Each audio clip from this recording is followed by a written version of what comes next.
Well, thanks so much for joining me today, Matt. Can you share with us a little bit about the challenge your schools were experiencing and how that led to your partnership? The single greatest challenge that our schools in our area have is they're very rural. I mean, this is an area of Northeast Texas that's incredibly rural. Our cooperative area has, on average, about 7 homes per square mile. So those students that are in those school districts, they live in rural East Texas, rural America, and they're challenged with having not only access but also family adoption to broadband. So the school district is an economically disadvantaged school district. This county, many of the homes either had access to internet and chose not to adopt and subscribe to internet, or didn't have access because maybe they're out of our serving area. A lot of these students only get education. They only practice, they only read, they only work on their academics from the classroom. They don't do anything at home. Because of that, I think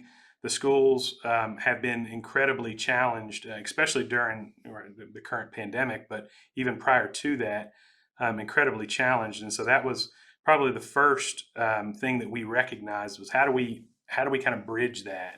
How did Etex come up with the plan to help combat the summer slide or lost learning? So the first year that we did it was prior to 2020, 2019, before the pandemic, and again, it was solely designed to help, kind of help block and prevent the summer slide from causing such a disadvantage to those students that just didn't have access, or didn't have the guidance at home to help push them through the summer to maintain their reading levels and their different academic levels. And so we started that in 2019. The school district had actually already had something prepared. They call it the Summer Reading Program. They had basically a cache of different tablets, devices that they could send home with students that had different applications on them where those students could read. They had developed this program. They had kind of run it by us at Etex, and we thought, the best solution here would be to leverage our existing infrastructure, our existing network, and see if we can do some of this distance learning. So again, we kind of took their existing program and then melded it into what it became in 2019, and then ultimately what we used it for in 2020 during the pandemic. Yeah, since you brought it up, 2020 has been an incredible year. And the fact that you guys put this in place prior to the pandemic, I'm curious how it evolved. What changes did you make to the program, or what benefits did you see from the program that helped the students continue to maintain their learning?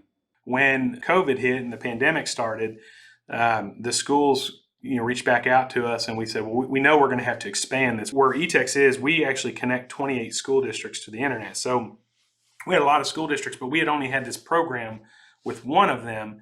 And we've extended that out to several other ones in different forms, not quite as aggressively as the school district that's in the town that our corporate office is.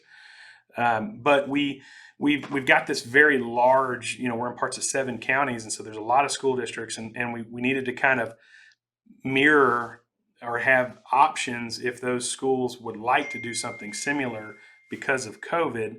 And then we started looking at having some community hotspot areas. We went out and we worked with local churches, local businesses, community organizations, and said, hey, where can we put these hotspots up in order for students who just don't have access at all? They're outside of our serving area, whatever the situation may be. So, Matt, you talked about the number of school districts that you serve at Etex. That's quite a number. I can only imagine the number of students. I also know how rural that area in East Texas is.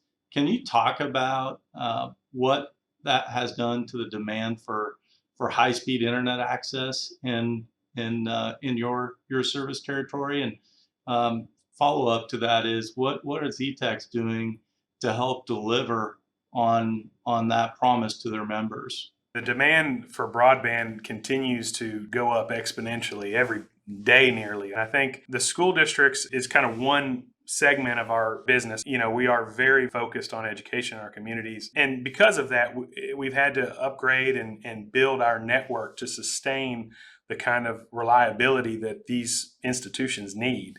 We need reliable broadband in order to do our business, whether that's education, whether that's telemedicine, whatever that is. And so Etex continues to invest. Well, what a great program. Congratulations to you and the Etex team. Can't wait to see what you guys come up with next. Thanks for joining us, Matt.